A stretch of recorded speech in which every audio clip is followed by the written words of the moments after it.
Welcome back to the Deep Dive. I'm Jeff. And I'm Alexandra. We're the founders of Buy the Book, and today we're diving into a pretty well-known book, actually. Rich Dad, Poor Dad. Yeah, by Robert Kiyosaki and Sharon Lechter. It's definitely caused some waves over the years. It really has.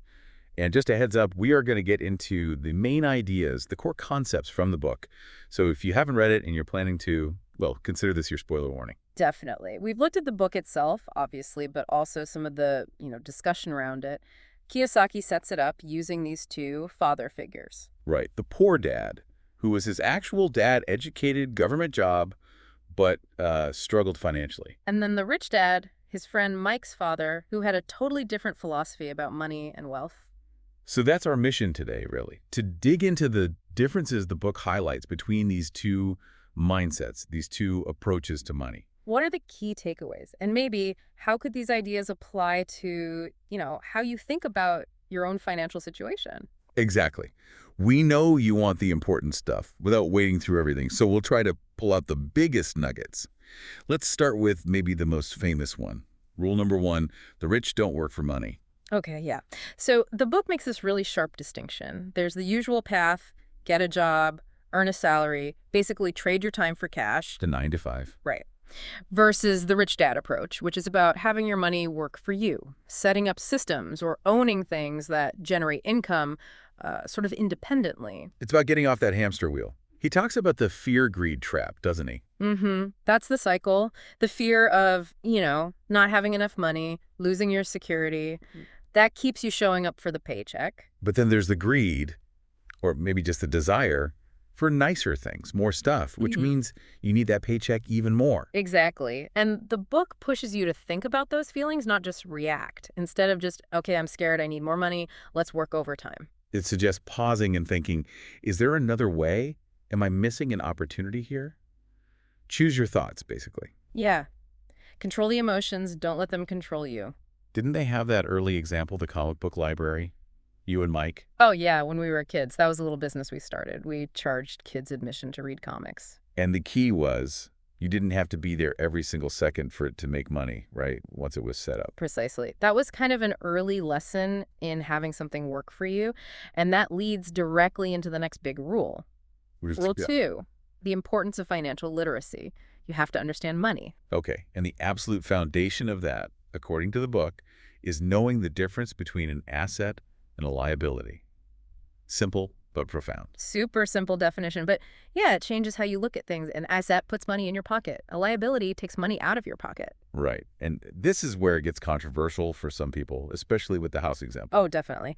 Most people think my house is my biggest asset. But the book argues, well, if you have a mortgage, taxes, insurance, upkeep, Money flowing out every month. then from a pure cash flow perspective, it's acting like a liability. It's taking money from you. It's not about how much you earn then, it's about what you do with it. Where does it go? That's the core message. The rich, the book says, focus on acquiring assets. The poor mainly have expenses. And the middle class, well, they often buy liabilities thinking they're assets. Oof, that hits hard. Okay, so understand assets versus liabilities. Then comes rule 3, mind your own business. And no, that doesn't mean be nosy. Haha, right. It means distinguish between your job, your profession, where you work for someone else's business. And your own business, which in this context means building up your own column of income-generating assets. Like the McDonald's example they use, Ray Kroc. People think fast food. But the book argues his real business, the source of the massive wealth, was the real estate under the franchises. He was minding his real estate business. So minding your own business means using your income, maybe from your profession, to buy things that make you more money. Exactly. Stocks, bonds, maybe rental properties, intellectual property, things that generate income, not just things you own that cost you money or look nice. Okay, moving on. Rule 4. Use the cover of a corporation. Sounds a bit sneaky. Well, it's more about understanding the system. The book touches on how tax laws often treat corporations differently than individuals. Right. It brings up this idea of financial IQ. Yeah, 4 parts to it, basically. Understanding accounting, investing strategies, market dynamics, supply and demand, and crucially, the law, especially around taxes for individuals versus corporations. And the big difference often comes down to timing, right? Employees earn, get taxed, then spend what's left. Whereas a business owner might earn through the corporation, spend or reinvest within the business on legitimate expenses, and then pay taxes on the remaining profit. It's a different sequence. So understanding those structures can be, well, advantageous. That's the idea presented, which leads kind of naturally into Rule 5. The rich invent money. Okay, not literally printing it in the basement, I hope. No. It's about innovation, seeing opportunities, creating value where maybe others don't see it. Like the Alexander Graham Bell story, trying to sell the telephone patent. Yeah, he offered it to Western Union, the big communications giant at the time, and they supposedly said, "What use would this electrical toy be?" They couldn't see the opportunity. Bell had to invent that market. So it's about overcoming self-doubt, spotting gaps, being creative financially. And the book argues that today, information is the real wealth. Opportunities are everywhere if your mind is trained to see them. It's less about cash itself and more about the financial intelligence to generate it, finding those aha moments. Exactly. A well-trained mind is the real asset there. And that brings us to the final rule, number 6. Work to learn, don't work for money. This feels connected to the first rule, but with a focus on skills. Right. It's not just about the immediate paycheck. It's about acquiring skills that will increase your value and earning potential long-term. Financial IQ plus hard work, basically. Yeah. And it contrasts the two dads again. Poor dad advised specialization, become an expert in one thing for job security. While rich dad advised knowing a little about a lot, being more of a generalist.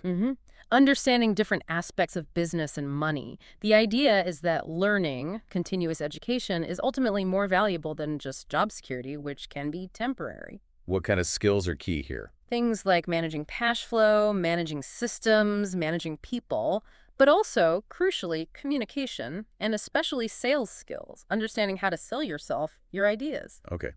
But the book also points out that even if people get some of this, they still might not succeed financially. Why? It lists a few common roadblocks. Fear is a big one. The fear of losing money paralyzes people from investing or taking calculated risks. Cynicism too, right? Just shooting down every new idea. Definitely. Laziness, just not wanting to put in the effort to manage finances or learn.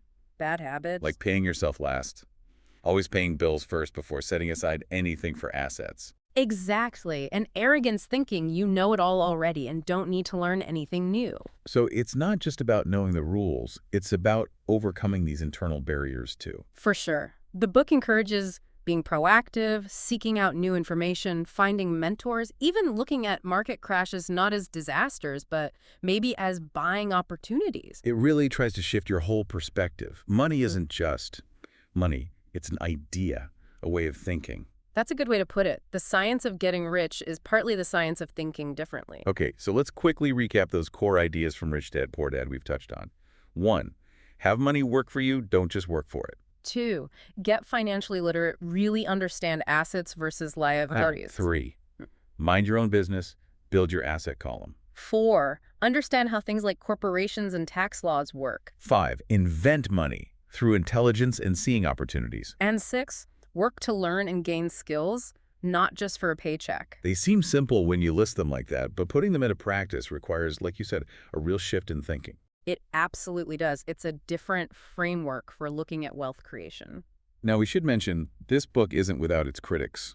If you look around, you'll definitely find people who are quite skeptical about Kiyosaki, his stories, his methods. That's very true. Some online discussions get quite critical. But on the other hand, you also find countless people who say the book, especially that core asset liability concept, really clicked for them. Yeah, people who say it helped them change their spending habits, get a handle on debt, just start thinking differently about their financial future. So it's definitely sparked a lot of conversation, both positive and negative. Which brings us to our final thought for you, the listener.